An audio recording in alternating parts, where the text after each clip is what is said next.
Millonario Esteban Rojas odiaba las improvisaciones. Durante 30 años había construido su imperio con una regla simple: nada debía escapar de su control. Cada llamada estaba programada, cada viaje tenía escolta, cada propiedad estaba vigilada por sistemas que él mismo revisaba. Por eso, cuando una inquietud extraña empezó a perseguirlo durante semanas, no pudo ignorarla. No era miedo, era una sensación más profunda, como si su pasado estuviera respirándole en la nuca.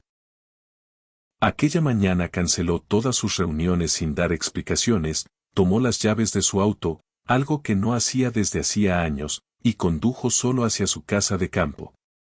Nadie sabía que iba. Ni su asistente, ni su administrador, ni los guardias. Quería ver la finca tal como era cuando él no estaba. El camino de tierra parecía más largo de lo normal. Una neblina espesa cubría los árboles y el aire olía a lluvia reciente. Esteban apretó el volante. Ese lugar había sido su refugio. Y también el escenario de los recuerdos que llevaba una década evitando. Cuando el portón apareció entre la niebla, notó que estaba abierto. No forzado. Abierto. Su pecho se tensó. Entró despacio. No había guardias. No había perros. No había sonido. Solo el eco del motor apagándose. Bajó del auto y el silencio lo golpeó como una pared. Su casa de campo nunca estaba callada, siempre había generadores, personal, pasos, radios. Pero ese día, nada. Caminó hasta la puerta principal. Estaba entreabierta. La empujó con 2 dedos y un crujido largo atravesó el vestíbulo. Entonces lo vio. El salón principal estaba iluminado por cientos de velas colocadas en el suelo, en las escaleras, sobre los muebles. La luz temblaba como si respirara. Y en el centro, una mesa larga cubierta de fotografías. Esteban avanzó lentamente. Reconoció su rostro joven, su boda, el nacimiento de su hija Valeria, viajes familiares, momentos que él había enterrado bajo años de trabajo obsesivo. Sus manos comenzaron a temblar. Sintió un nudo en la garganta cuando vio la última foto, su esposa, sonriendo, tomada pocos días antes de morir. El aire se volvió pesado. Dio un paso atrás, mareado. Y entonces escuchó pasos. No uno, varios. Giró lentamente. Desde la escalera descendía una figura que su mente se negó a aceptar durante un segundo eterno. Valeria. Su hija. La niña que se había marchado 10 años atrás sin despedirse. Ya no era una niña. Sus ojos eran firmes, adultos, y lo miraban sin miedo. Detrás de ella aparecieron más personas, empleados antiguos, vecinos, rostros que él recordaba vagamente. Nadie hablaba. Nadie sonreía. Era como si hubiera entrado en un tribunal silencioso. Esteban abrió la boca para decir su nombre, pero el sonido murió en su garganta. Valeria bajó el último escalón y dejó un cuaderno sobre la mesa.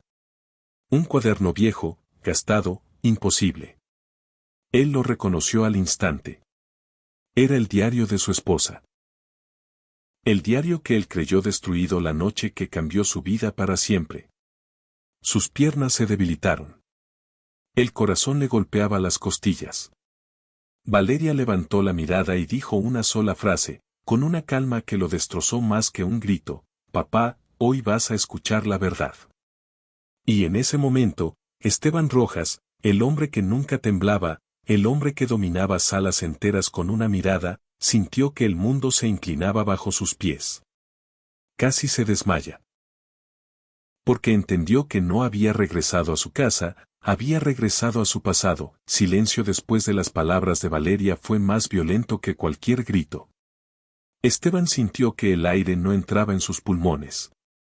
Sus ojos no podían apartarse del cuaderno sobre la mesa. Ese diario era un fantasma que él había enterrado con sus propias manos, o al menos eso creía.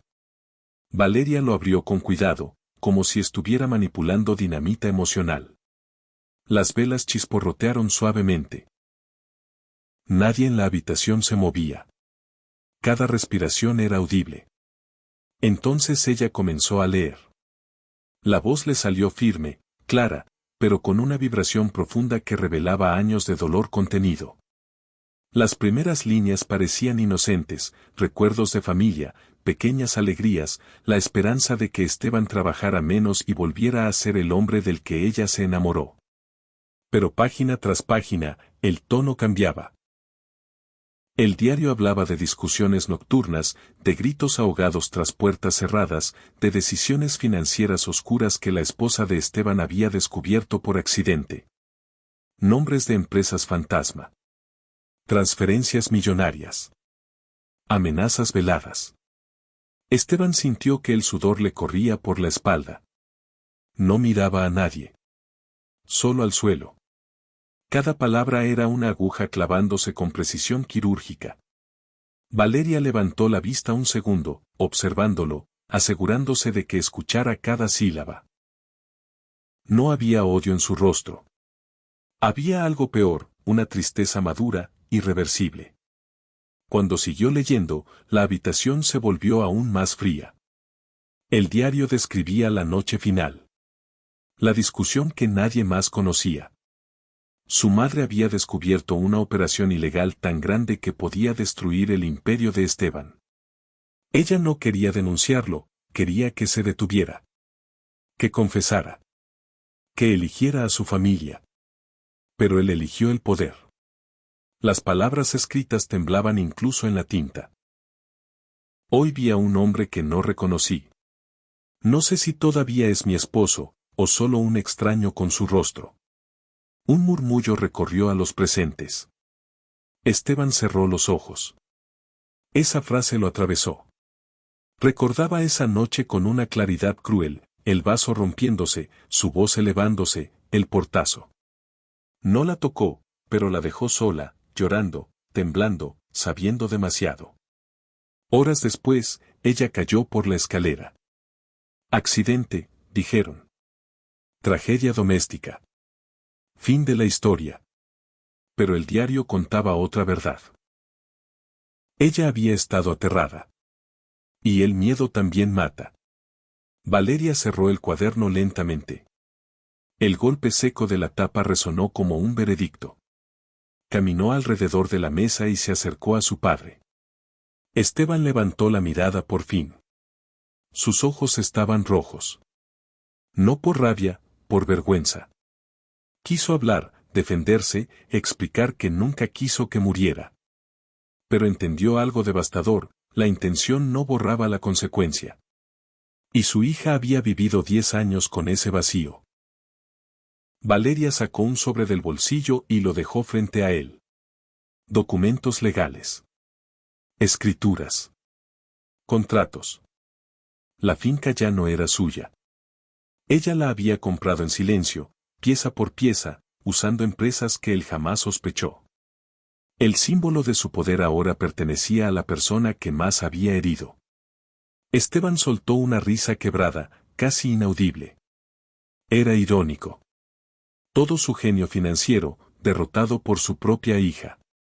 Las personas alrededor no aplaudieron ni celebraron. No era una victoria alegre. Era justicia pesada, incómoda. Valeria dio un paso atrás y habló con suavidad. No vine a destruirte, vine a que me mires y digas la verdad sin esconderte. Esas palabras rompieron la última defensa de Esteban. Sus hombros cayeron. El hombre invencible desapareció. Solo quedó un padre envejecido por la culpa. Afuera comenzó a tronar. La tormenta regresaba, como si el cielo quisiera escuchar la confesión que estaba a punto de nacer. El trueno que sacudió la casa no vino solo del cielo.